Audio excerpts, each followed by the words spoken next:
Hello guys, I am Gulafsha. हम लोग पढ़ रहे हैं गवर्नेंस। टॉपिक 2 है हमारा, ठीक है। और आज का इसमें जो हमारा टॉपिक चल रहा है वो चल रहा है एसएचजीस के ऊपर। एसएचजीस में अब इसमें हमारा आगे का है voluntary and charitable institution in development.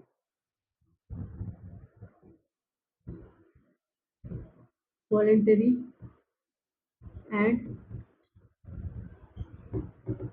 Charitable institution in development. स्वेच्छा से और चैरिटेबल इंस्टीट्यूशन, ठीक है, डेवलपमेंट में कैसे विकास हुआ। पहले देखते हैं सोसाइटी से। एक society is a group of 7 और मोर पीपल का हो सकते हैं, जिसके अंदर जिनका काम है एक साथ आना और प्रमोट करना literature, fine art, science and other things जो भी होती हैं उनको, ठीक है। Society registration act of 1860 govern करता है उनका रजिस्ट्रेशन को, और इसमें अलाउ किया है for establishment of a society for any literary, science और चैरिटेबल कोज के लिए, चैरिटेबल कारण के लिए। और ऐसे ही कोई भी other purpose specify in section 20 of the act में आता है जो, ठीक है। नेक्स्ट है इसमें ट्रस्ट, ठीक है। Trust is a unique type of organisation है जिसमें अराइज करता है फ्रॉम अ विल और creator of a will passes करता है exclusive profession of a property to be use for a specific reason के लिए, किसी भी विशेष रीजन के लिए होती है वो। The Indian trust act of 1882 was initial legislation in India में दैट प्राइमरली फोकस करता है रेगुलेटिंग प्राइवेट ट्रस्ट, जहां पर इस्टेब्लिश होता है with the aim of assisting specific individual के ऑन द उसी वहीं दूसरे हाथ when the objective is to benefit the general public और society as a whole, it is known as the public trust. इसको पब्लिक ट्रस्ट कहते हैं, ठीक है। नेक्स्ट आता है रिलीजियस एंडोमेंट के अंदर। Religious endowment and waqf are religious trust हैं, स्टैब्लिश हुए हैं फॉर रिलीजियस पर्पस के लिए, जैसे कि सपोर्टिंग हिंदू और Muslim deities, charities and religions इसमें आते हैं। रिलीजियस एंडोमेंट आर क्रिएटेड होते हैं, property is dedicated to religious purpose के लिए जो होती हैं उनमें, ठीक है। Unlike public trust they are not required to be registered. जो पब्लिक ट्रस्ट होते हैं वो उनको रजिस्टर करने के लिए रिक्वायर्ड नहीं होते हैं। And they do not place a strong emphasize on a triangular relationship between the donor, trustee and beneficiaries के बीच में नहीं होता है। Waqf are form as a result of Muslim community है। कोऑर्डिनेटेड एक्शन क्या है इसके, वक्फ बाइंड करता है लैंड एंड गिव करता है अन द पीपल के। Religious endowment act of 1863 was essentially एक प्राइवेट एंडोमेंट लॉ है दैट जहां पर रखा जाता है प्रॉपर्टी जो अंडर आती है care of trustees under the will for a group of predominant beneficiaries के होती है जो, ठीक है। अब हम वक्फ को सेपरेटली पढ़ते हैं। वक्फ अमेंडमेंट एक्ट 2025,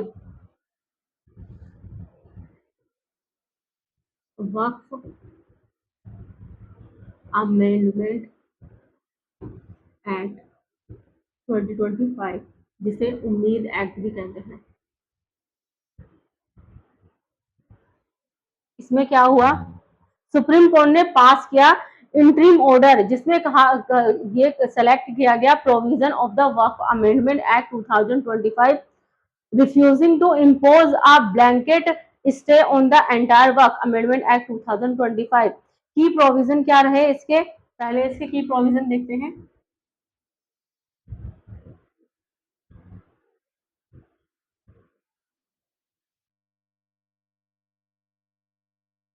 ट्रस्ट वक्फ सेपरेशन पहला रहा। इसमें ट्रस्ट क्रिएटेड किया गया बाय मुस्लिम द्वारा are excluded from waqf if govern under the other public charity laws, insuring करते हैं क्लियर लीगल डिस्टिंक्शंस को। बोर्ड कंपोजिशन में state waqf board and central council must include होंगे एटलीस्ट 2 नॉन मुस्लिम उसमें होंगे member and 2 Muslim women member होंगी along with representation from Shia, Sunni, Bohra, Aga Khani and OBC Muslim communities के साथ में। एलिजिबिलिटी फॉर डेडिकेशन में क्या है, सिर्फ प्रैक्टिसिंग करेंगे मुस्लिम मिनिमम 5 इयर्स के लिए और कैन डेडिकेटेड प्रॉपरली फॉर वक्त के लिए। एबिलिटी ऑफ वक्त यूजर प्रोविजन अलाउिंग करेंगे, वक्त स्टेटस बेस्ड होंगे जो long term use in remove के लिए। हालांकि एग्जिस्टिंग रजिस्टर्ड वक्त by user properties remain valid रहेंगे एक्सेप्ट उनके जो अंडर डिस्प्यूट हैं। ठीक है, प्रॉपर्टी सर्वे मैकेनिज्म में सर्वे कमिश्नर इस रिप्लेस कर सकते हैं बाय डिस्ट्रिक्ट कलेक्टर द्वारा रिप्लेस हो सकते हैं, और हायर अथॉरिटी के फॉर वेरिफिकेशन के लिए अगर डिक्लेयर होगा वक्त तो ओनरशिप में रिवर्ट होगी to the government after inquiry के। डिस्प्यूट रेजोल्यूशन रिफॉर्म में ट्रिब्यूनल कंपोजिशन चेंज होंगे to judicial officer plus government officers के डिसीजंस आर नाउ अवेलेबल हो गए in high court within 90 days के अंदर, रिमूविंग करेंगे फाइनलिटी को। ठीक है, ट्रांसपेरेंसी मेजर्स में मैंडेटरी है registration of waqf properties within 6 month के अंदर। Institution earning above 1 lakh rupee annually must undergo आएंगे स्टेट अपॉइंटेड ऑडिट्स के। ठीक है, applicability of limitation act earlier exemption is remove हो गया है। वक्फ क्लेम करेगा against encroachment must now be made within prescribe time limit के। ठीक है, issue 2025 amendment challenge provision and supreme court interim order September 2025 में क्या आया है। ठीक है, इशू क्या था, district collector power section 3C, इसमें चैलेंज क्या आया, इसमें empower district collector to inquire into वर्क प्रॉपर्टीज एंड डिक्लेयर करेंगे उसको as government land. Waqf status cease करेंगे ड्यूरिंग इंक्वायरी के। एन ऑफिसर ऑर्डर कर सकता है revenue and waqf board record को। ठीक है, सुप्रीम कोर्ट इंटरिम ऑर्डर क्या था इसमें, power stay as arbitrary and against separation of powers, property will retain waqf status during inquiry के एंड नो डिस्पोजन होगा on third party right allow until tribunal decision के। ठीक है, नेक्स्ट इशू था इसमें non Muslim membership in waqf board में। इसमें क्या चैलेंज आया अमेंडमेंट में, अलाउ किया है महत्वपूर्ण नॉन मुस्लिम रिप्रेजेंटेटिव्स को रेजिंग बढ़ाएंगे concern of Muslim majority in waqf board and central council में। ठीक है, सुप्रीम कोर्ट इंटरिम ऑर्डर क्या था इसमें, सुप्रीम कोर्ट ने कैप किया है रिप्रेजेंटेशन को, maximum 4 non Muslim in the central council में होंगे 44 मेंबर, जिसमें 22 मेंबर्स हैं एंड 3 इन स्टेट बोर्ड के अंदर, जिसमें 11 मेंबर्स होते हैं। सुनिश्चित करेंगे मुस्लिम मेजोरिटी को। थर्ड इशू क्या है, 5 ईयर मुस्लिम प्रैक्टिस रूल। ठीक है, ये है चैलेंज क्या आया इसका, प्रोविजन चैलेंज अमेंडमेंट के अंदर रिस्ट्रिक्ट करेंगे वक्फ क्रिएशन टू इंडिविजुअल, प्रैक्टिसिंग करेंगे इस्लाम फॉर एटलीस्ट 5 ईयर्स के लिए, पोटेंशियली एक्सक्लूडिंग हो गए कन्वर्ट एंड माइनॉरिटी सेक्ट के अंदर। ठीक है, सुप्रीम कोर्ट ने क्या कहा, rule stay suspended until government frames के अंदर clear rule and verification mechanism for religious practices के लिए। Need for reform in the Waqf provision में क्या जरूरत पड़ी, क्यों जरूरत पड़ी रिफॉर्म की, ये देखते हैं।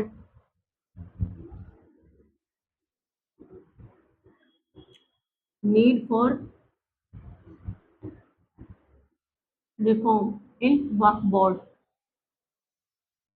पहली जरूरत रही इरिवोकेबिलिटी ऑफ वक्फ प्रॉपर्टीज, यानी principle one once a waqf always a waqf, waqf has led to complex ownership dispute, जैसे कि बेट द्वारका इजलैंड, जहां पर कोर्ट स्ट्रगल है विद ओनरशिप क्लेम्स के लिए। ठीक है, next lack of judicial oversight, waqf tribunal decision under the 1995 act के आर नॉट सब्जेक्ट है टू अपील के, लिमिटिंग करते हैं जुडिशियल रिव्यू एंड ट्रांसपेरेंसी को।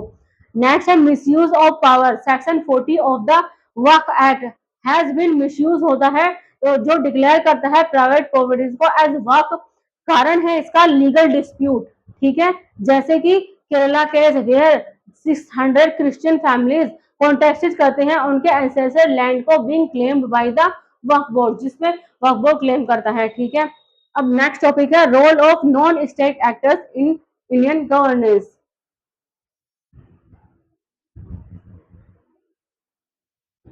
Role of non state actors in Indian governance. एक क्रिटिकल लुक। आफ्टर इंडिपेंडेंस के बाद में इंडिया क्लोज हो गया था स्टेट कंट्रोल इकोनॉमी, जिसमें छोड़ दी गई थी little room for non state actors के लिए, विद गवर्नेंस डोमिनेटेड हुई थी बाय ब्यूरोक्रेसी द्वारा एंड प्लानिंग हुई थी अंडर लाइसेंस राज के। ठीक है। पोस्ट 1991 में एलपीजी रिफॉर्म हुआ, जहां पर रोल एक्सपेंड हुआ as a government began engaging NGO, एसएचजीज and private player to enhance policy delivery and development में। एग्जाम्पल ऑफ ग्रोइंग रोल क्या है?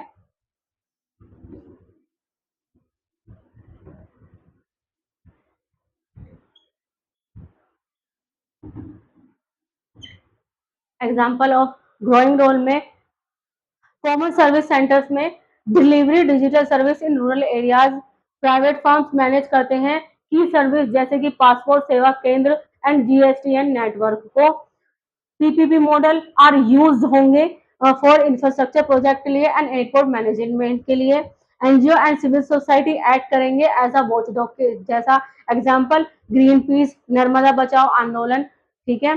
पॉलिसी इन्फ्लुएंस एंड एडवोकेसी में नॉन स्टेट एक्टर्स जैसे कि NGO and civil society organization प्रभावित करेंगे policy making के लिए। एग्जाम्पल है इसका PRS, legislative research aid, MPs in inform law making. ठीक है। National service delivery and welfare में ये फिल करेंगे गवर्नेंस गैप्स को in health, education and disaster relief में। एग्जाम्पल है इसका सेवा, self employment, employed women's association सशक्त करेंगे वुमेन को थ्रू लाइवलीहुड सपोर्ट से। ठीक है। कंसर्न ऑफ अकाउंटेबिलिटी, कुछ एक्टर्स कर सकते हैं लैक ऑफ ट्रांसपेरेंसी और पुश कर सकते हैं फॉर एजेंडास को। एग्जाम्पल है इसका crackdown on centre certain NGO under FCRA for allege misuse of foreign funds हैं। ठीक है।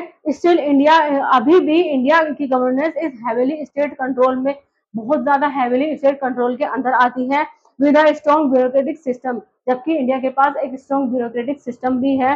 While non state actors now contribute करते हैं मोर देन बिफोर के, their role remain somewhat limited and often face करते हैं रेगुलेटरी एंड पॉलिटिकल चैलेंजेस को भी।